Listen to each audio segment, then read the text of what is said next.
श्री राधा कृष्णाभ्याम नमः।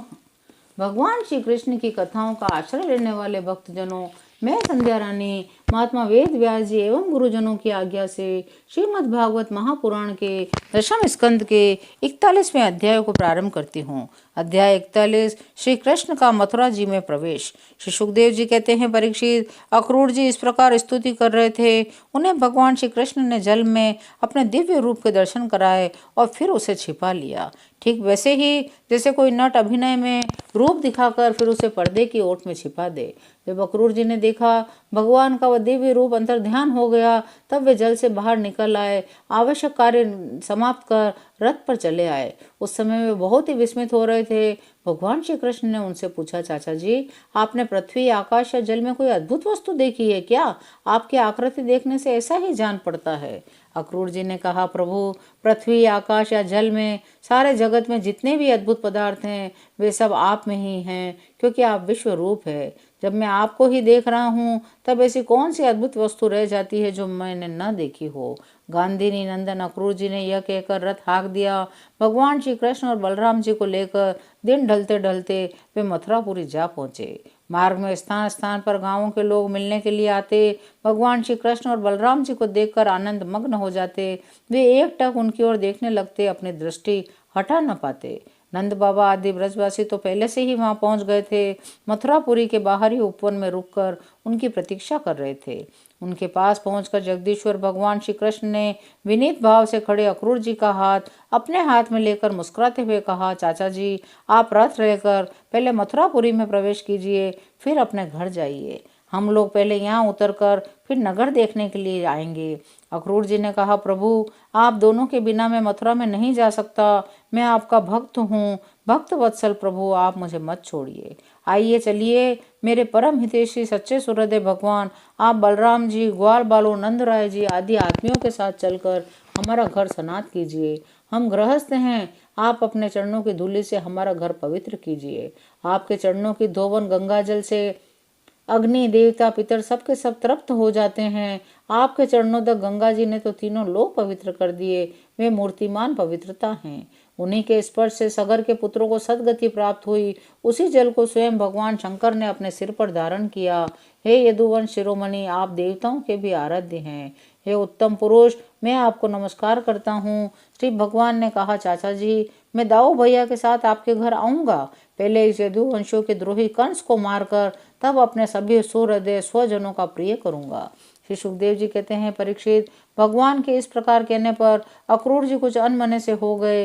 उन्होंने पुरी में प्रवेश करके कंस से श्री कृष्ण और बलराम के ले आने का समाचार निवेदन किया, फिर अपने घर पहुंचे। दूसरे दिन तीसरे प्रहर बलराम जी ग्वाल बालों के साथ भगवान श्री कृष्ण ने मथुरापुरी को देखने के लिए नगर में प्रवेश किया। भगवान ने देखा नगर के परकोटे में स्फटिक मणि के बहुत ऊंचे ऊंचे गोपुर, घरों में भी बड़े बड़े फाटक लगे हुए हैं। सोने के बड़े बड़े किवाड़ हैं, सोने के ही तोरण बने हुए हैं। नगर के चारों ओर तांबे और पीतल की चार दीवारी बनी हुई है। खाई के कारण कहीं से भी उस नगर में प्रवेश करना बहुत ही कठिन है। स्थान स्थान पर सुंदर सुंदर उद्यान है, रमणीय उपवन है। उनमें बैठे हुए कबूतर, मोर आदि पक्षी भांति भांति की बोली बोल रहे हैं। सड़क, बाजार, गली चौराहों पर खूब छिड़काव किया गया है। घरों के दरवाजों पर दही और चंदन आदि से चर्चित जल से भरे हुए कलश रखे हैं। फूल, दीपक, नई नई कौपलें, फल सहित केले, सुपारी के वृक्ष, छोटी छोटी झंडियों और रेशमी वस्त्रों से भली भांति सजाए हुए हैं। परीक्षित, वसुदेव नंदन भगवान श्री कृष्ण और बलराम जी ने ग्वाल बालों के साथ राजपथ से मथुरा नगरी में प्रवेश किया। उस समय नगर की नारियां बड़ी उत्सुकता से उन्हें देखने के लिए झटपट अटारियों पर चढ़ गई। किसी किसी ने जल्दी के कारण अपने वस्त्र और गहने उल्टे पहन लिए। किसी ने भूल से कुंडल, कंगन आदि जोड़े से पहने जाने वाले आभूषणों में से एक ही पहना और दौड़ पड़ी। किसी ने एक ही पाँव में पायजा पहना, कोई एक ही आंख में अंजन लगा पाई। सबका मन उत्साह और आनंद से भर रहा था। कोई उपटन लगवा रही थी, वे बिना स्नान किए ही दौड़ पड़ी। जो माताएं बच्चों को दूध पिला रही थी, वे उन्हें गोद से हटाकर भगवान श्री कृष्ण को देखने के लिए चल पड़ी। कमल नयन भगवान श्री कृष्ण मत वाले गजराज के समान बड़ी मस्ती से चल रहे थे। उन्होंने लक्ष्मी को भी आनंदित करने वाले अपने श्याम सुंदर विग्रह से नगर नारियों के नेत्रों को बड़ा आनंद दिया। अपनी विलासपूर्ण प्रगल्भ हंसी, प्रेम भरे चितवन से उनके मन चुरा लिए। मथुरा की स्त्रियां बहुत दिनों से भगवान श्री कृष्ण की अद्भुत लीलाएं सुनती आ रही थी। उनका चित्त चिरकाल से ही श्री कृष्ण के लिए चंचल और व्याकुल हो रहा था। आज उन्होंने उन्हें देख लिया। उन स्त्रियों ने नेत्रों के द्वारा भगवान को अपने हृदय में ले जाकर उनके आनंदमय स्वरूप का आलिंगन किया। उनका शरीर पुलकित हो गया। बहुत दिनों की विरह व्याधि शांत हो गई। भगवान को देखकर सभी पूर्ववासी आपस में कहने लगे, धन्य है, धन्य है। गोपियों ने ऐसी कौन सी महान तपस्या की है जिसके कारण वे मनुष्य मात्र को परमानंद देने वाले इन दोनों मनोहर किशोरों को देखती रहती है। इसी समय भगवान श्री कृष्ण ने देखा, एक धोबी जो कपड़े रंगने का भी काम करता था उनकी ओर आ रहा है। भगवान श्री कृष्ण ने उनसे धुले हुए उत्तम उत्तम कपड़े मांगे। भगवान ने कहा, भाई तुम हमें ऐसे वस्त्र दो जो हमारे शरीर में पूरे पूरे आ जाएं। वास्तव में हम लोग उन वस्त्रों के अधिकारी हैं। यदि तुम हम लोगों को वस्त्र दोगे तो तुम्हारा परम कल्याण होगा। परंतु वह मूर्ख राजा कंस का सेवक होने के कारण मतवाला हो रहा था। भगवान की वस्तु भगवान को देना तो दूर रहा, उसने क्रोध में भरकर आक्षेप किया, तुम लोग तो रहते हो पहाड़ों में, जंगलों में, वहाँ क्या ऐसे वस्त्र पहनते हो? तुम लोग बहुत उद्दंड हो गए हो, तभी तो ऐसी बढ़ चढ़ बातें करते हो। अब तुम्हें राजा का धन लूटने की इच्छा हुई? अरे मूर्खों, जाओ, भाग जाओ। जब वह धोबी इस प्रकार बहुत कुछ बहक बहक कर बातें करने लगा, तब भगवान श्री कृष्ण ने तनित कुपित होकर उसे एक तमाचा जमाया। उसका सिर धड़ाम से धड़ से नीचे जा गिरा। यह देखकर उस धोबी के अधीन काम करने वाले सब के सब कपड़ों के गठर वहीं छोड़कर इधर उधर भाग गए। भगवान ने उन वस्त्रों को ले लिया। भगवान श्री कृष्ण और बलराम जी ने मन माने वस्त्र पहन लिए। बचे हुए वस्त्रों में से बहुत से अपने साथी ग्वाल वालों को भी दे दिए।